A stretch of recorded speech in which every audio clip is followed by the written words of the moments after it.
शिला प्रभुपाद की जय, गुरु गौरांग की जय। तो कल के सत्र में हमने सुना था श्री कृष्ण अपनी गौओं को जल पिलाते हैं, वेणु के द्वारा उनको एकत्र करते हैं,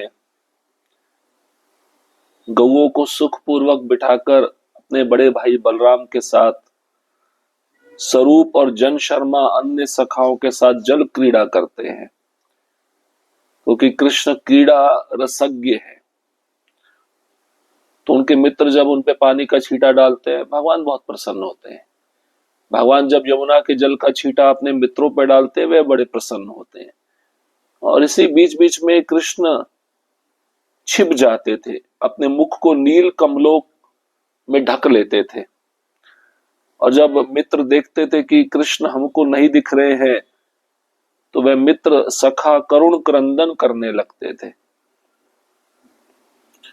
और कमल कुंज से हंसते हुए कृष्ण प्रकट होकर अपने मित्रों को, अपने सखाओं के नेत्रों को आनंद की बाढ़ से भर देते थे। फिर कृष्ण के मित्र पुष्प मालाओं से कृष्ण को सजाते थे और कृष्ण फिर अपने सखा मंडल को बिठाकर उनको प्रेम पूर्वक व्यंजन परोसते थे। उन व्यंजनों की सूची हमने कल सुनी थी। अब उन व्यंजनों को किस प्रकार से चबाकर उनके मित्र ग्रहण करते हैं, उसके विषय में श्रवण करते हैं। प्रत्येक बालक सबका स्वाद चख कर जो फल सर्वाधिक रुचिकर लगता, उसे आदर पूर्वक श्री कृष्ण को अर्पण करते, उसकी प्रशंसा करते और अपने हाथों से उनके मुख में रखते। मधुर भोग का स्वाद लेते हुए चुटकी चुटकी परिहास और मुख मुद्राओं की मधुर लीला करते श्री कृष्ण ने उन्हें हंसाते हंसाते मोहित कर दिया। विभिन्न प्रकार के कड़वे मीठे अमृतमय पेय, लौकी के पात्रों में भरी यमुना जल की ठंडक स्वयं पीते और सखाओं को पिलाते हुए विविध हास परिहास रसज्ञ श्री कृष्ण ने सब ग्वाल बालों को तृप्त किया। फिर वे अपने घर से लाए चंदन, कपूर और सुगंधित मसाले से मिश्रित पान फल का आस्वादन करते और वन में मिले पान पत्तों और सुपारी का भी सेवन करते। इसके उपरांत उन्होंने अपने मित्रों द्वारा निर्मित अद्भुत मालाएं वितरित की। तुलसी, मालती, जाति, मल्लिका, कुंद, कुब्जक, लवंग, केतकी, झिंटी, करवीर, 2 प्रकार के सटपत्री, पलाश, नवमल्लिका, ओद्र, दमनक, कदम्ब, नीप, बकुल, नाग, पुन्नाग, चंपक, कुटज, अशोक, मंदार, कर्णिकार, असन, अर्जुन, पाटल, प्रियक और असंख्य पुष्प पत्रों से बनी। श्री सनातन गोस्वामी कहते हैं, 2 प्रकार की युतिका सफेद और सुनहरी होती है। करवीर और सटपत्री भी 2 प्रकार की सफेद और लाल। इसके बाद उन्होंने अपने अंगों को वन से लाए चंदन, अगरू, कस्तूरी, कुमकुम और अन्य सुगंधित द्रव्यों के चूर्ण से सुशोभित किया। श्री सनातन गोस्वामी कहते हैं, ग्वाल बालों ने इन द्रव्यों को पत्थरों से पीसकर जल में घोलकर लेप तैयार किया। तदंतर सुगंधित पुष्पों की सुवास और भ्रमर गुंजन से मनोहर एक वन कुंज में नवकोमल पत्रों और पुष्पों के उत्तम शैया पर, जिनका तकिया प्रिय सखा श्री दामा का वपु था और जिनकी सेवा में मित्र केश सवारते, गान करते, चरण कर कमलों का मर्दन करते, स्तुति पाठ करते और पंखा झलते, उनके संग श्री कृष्ण ने मधुर निद्रा का स्वाद किया। श्री सनातन गोस्वामी कहते हैं, लीला श्रीमद् भागवतम में वर्णित है। तो हर एक बालक व्यंजन को स्वाद चख कर जो फल सबसे अधिक रुचिकर लगता है, वह श्री कृष्ण को अर्पण करते हैं और उस फल की प्रशंसा भी करते हैं। अपने हाथों से कृष्ण के मुख में उसको रखते हैं। भगवान भी मधुर भोग का स्वाद लेते लेते परिहास कर रहे हैं और मधुर लीला कर रहे हैं, और श्री कृष्ण अपने मित्रों को भी हंसाते हंसाते स्वयं भी मोहित हो रहे हैं। फिर अपने घर से लाए चंदन, कपूर और सुगंधित मसाले से मिश्रित पान फल का भगवान आस्वादन करते हैं। फिर जंगल में मिले पान पत्तों, सुपारी का भी वे सेवन करते हैं। और फिर कृष्ण के जो मित्र हैं उन्होंने बहुत सुंदर अद्भुत मालाएं बनाई हैं अलग अलग पुष्पों की। वह मालाएं बनाकर कृष्ण को अर्पित करते हैं। इसके बाद में कृष्ण के मित्र कृष्ण के अंगों पर वन से लाए चंदन, अगुरु, कस्तूरी, कुमकुम और अन्य सुगंधित द्रव्यों को चूरा बनाकर उसमें पानी घोलकर लेप करते हैं कृष्ण के शरीर पर। तो ग्वाल बाल क्या करते हैं, द्रव्यों को पत्थरों से पीस लेते हैं, फिर जल में घोलकर उसका लेप तैयार करते हैं और फिर कृष्ण के शरीर पर लेपन करते हैं। सुगंधित पुष्पों की जो सुगंध है, भ्रमर कुंजन से मनोहर एक वन कुंज में नवकोमल पत्रों और पुष्पों के उत्तम शैया पर भगवान को लेटा दिया जाता है और भगवान के जो तकिया है वो उनके प्रिय सखा श्री धामा का शरीर है। अब भगवान के मित्र भगवान की सेवा में उनके बालों को संभालते, उनके लिए गाना गाते, उनके चरण कर कमलों का मर्दन करते, उनके लिए स्तुति पाठ करते और उनको पंखा झलते। और श्री कृष्ण इस प्रकार मधुर निद्रा का आस्वादन करते। कमल मुख पर अनेकों हास्य नाटिकाओं और विनोद भावों से उन्होंने हास्य रस के पारखी अपने सखा मंडल को जीत लिया और तृप्त किया। इस प्रकार श्री कृष्ण और बलराम ने अनेक उल्लासमयी लीलाओं का आस्वादन किया। वेणु और भेरी के संकेत से गौओं को खड़ा कर चलाते हुए उन्होंने गोवर्धन पर्वत के निकट विहार किया। प्रत्येक सखा उत्साह पूर्वक कहता मैं पहले, और विविध रंग बिरंगे वन आभूषणों से प्रभु को उनके अपने इच्छानुसार सजाते। श्री सनातन गोस्वामी उदाहरण देते हैं हरिताल, तिलक, मोरपंख, मुकुट और गुंजा माला। फिर नवागंतुक ब्राह्मण अब जन शर्मा नाम से विख्यात को स्वरूप के हाथ में सौंप कर ब्रज को आनंद देने वाले श्री कृष्ण ने सायंकाल गोप ग्राम में प्रवेश की लीला की। हे गोपीनाथ, प्रसाद से महात्मा बने हुए चिंतन कर इसे अपने प्रश्न का उत्तर स्वीकार कीजिए। यहाँ परीक्षित महाराज अपनी माता से संवाद कर रहे हैं। माता, प्रयास पूर्वक श्री गोलोक की ओर जाओ, जो सर्वोत्तम दिव्यानंद का गंभीर महासागर है। वहां जाकर प्रभु संग अनेकों मधुर और उल्लासमयी लीलाओं का अनुभव होता है। ये लीलाएं सदैव पृथ्वी पर स्थित मथुरा मंडल में आने से प्रकट नहीं होती, परंतु जो भगवत प्रिय भक्त की कृपा स्निग्ध धारा में स्नान करते हैं उन पर ही अवश्य प्रकट होती। अतः हे माता, प्रभु के प्रियजनों के चरण धूलि को ग्रहण करो। माता, मैंने उस गोलोक का वर्णन कर दिया जो प्रभु के चरण कमलों में नित्य प्रेम प्रदान करता है। वह चरण कमल जो गोपियों के वक्ष स्थल के कुमकुम गौरव से शोभित है। इससे तुम्हारे मधुर और गूढ़ प्रश्न का समाधान हो गया और तुम्हारे संशय दूर हो गए। वैकुंठ से अतीव ऊपर गोलोक शोभायमान है। वह केवल गोपियों के प्रियतम श्री कृष्ण के चरणों के प्रेम विवाह से उपलब्ध होता है।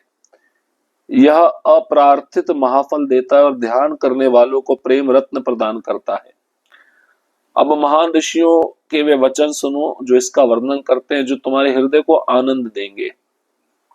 स्वर्ग लोक के ऊपर ब्रह्मलोक है, जहाँ ब्रह्मा और मुनिजन रहते हैं। वही शिवलोक और मुक्त आत्माओं का दिव्य धाम भी है। श्री सनातन गोस्वामी कहते हैं और अगले श्लोक हरिवंश में इंद्र के श्री कृष्ण स्तवन से उद्धृत है। हे कृष्ण, आपका वैकुंठ धाम अतीव महान है, परंतु उससे भी ऊपर गोलोक है, गोपियों और गौओं का अद्भुत लोक, जहां महात्मा जाते हैं।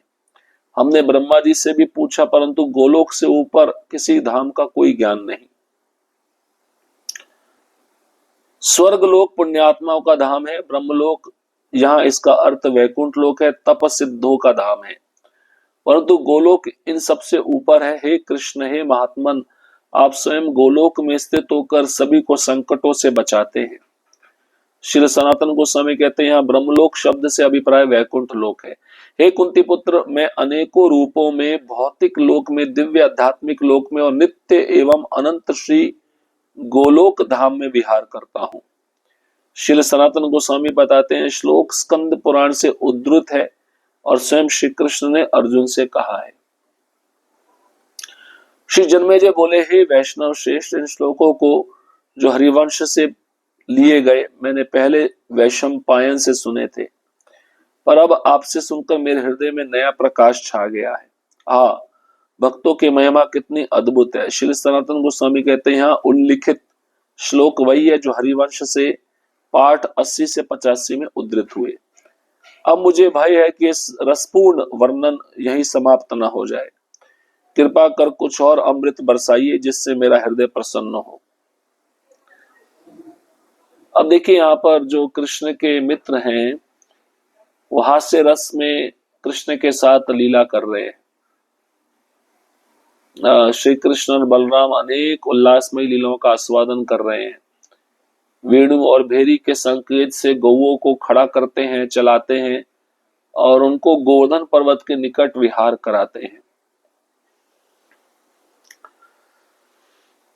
उसके बाद में जन शर्मा जो ब्राह्मण है और श्री कृष्ण कहते हैं इस ब्राह्मण को स्वरूप के हाथ में सौंप कर अब मैं शाम के समय गोप ग्राम में प्रवेश की लीला करने वाला हूं जो ब्रज को आनंद देती है।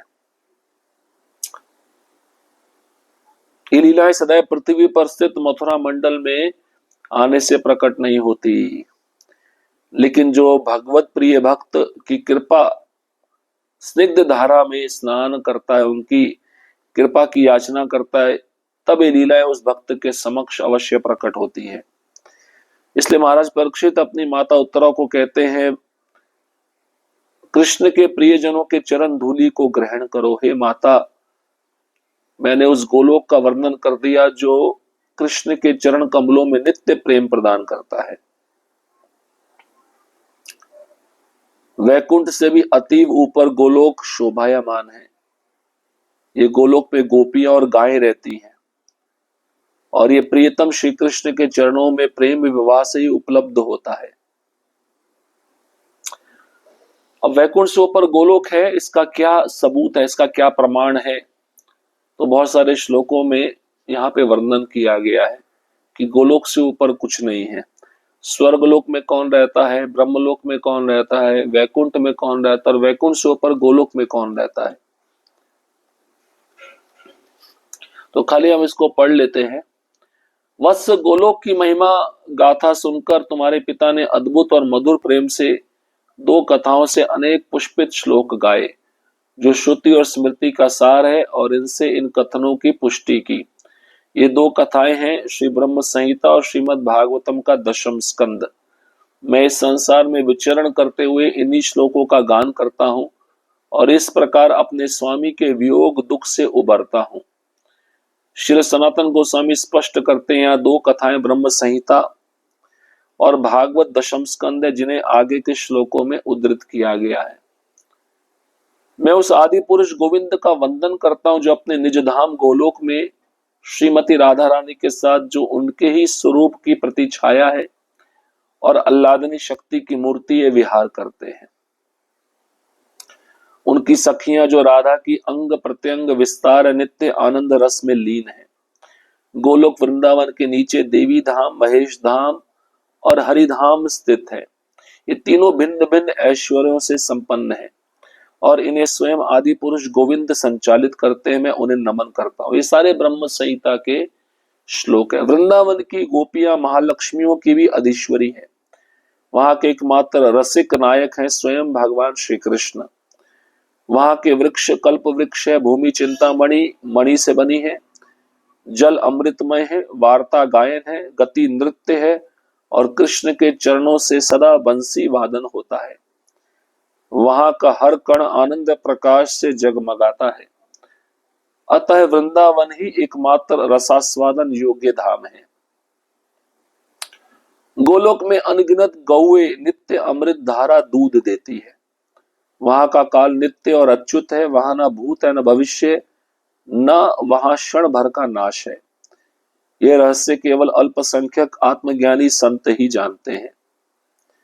मित्रों, सोचो वृंदावन की भूमि कितनी भाग्यशालिनी है, जहां स्वयं भगवान श्री कृष्ण अपने भ्राता बलराम के संग सदैव पुष्प मालाओं से अलंकृत गौओं का पालन करते हैं, ग्वाल बालों के साथ विचरते और मधुर बंसी बजाते हैं। वहां के निवासियों के लिए तो सौभाग्य है कि वे निरंतर उनके चरण कमलों का दर्शन करते हैं, जिनकी पूजा स्वयं शिव, ब्रह्मा और महालक्ष्मी भी करती है।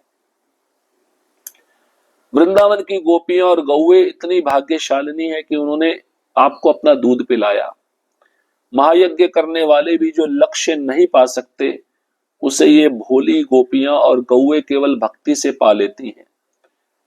आपने उनका दूध पीकर तृप्ति पाई, पर यज्ञों से तो आप कभी संतुष्ट नहीं होते। नंद महाराज, ग्वाल बाल और ब्रजवासी कितने भाग्यशाली हैं। उनके सौभाग्य की सीमा नहीं, क्योंकि स्वयं परमानंद स्वरूप नित्य ब्रह्म उनका सखा बन गया है। प्रभु, हम देवता इंद्रियों के स्वामी होकर भी गर्व करते हैं, पर इन ब्रजवासियों की महिमा से हमारी तुलना ही नहीं। वे तो आपके संग का आनंद रस पीकर पी रहे हैं, हम केवल दूर से देखते हैं। प्रभु, मुझे ना तो ऐश्वर्य चाहिए न मुक्ति, मैं तो केवल वृंदावन वन में जन्म मांगता हूं, चाहे तृण बनकर, जिससे ब्रज भक्तों के चरण रज से मेरा जीवन सफल हो। यदि वृंदावन में जन्म ना मिले तो भी बाहर जन्म हो, जिससे बाहर जाती ब्रज भक्तों की चरण रज मुझ पर पड़े। यही मेरा परम सौभाग्य होगा। यहाँ का हर प्राणी केवल मुकुंद भाव से ओतप्रोत है। वेद भी केवल आपके चरणों की खोज में है। प्रभु, मुझे आश्चर्य है, आप इन ब्रजवासियों के प्रेम ऋण को कैसे चुका पाएंगे।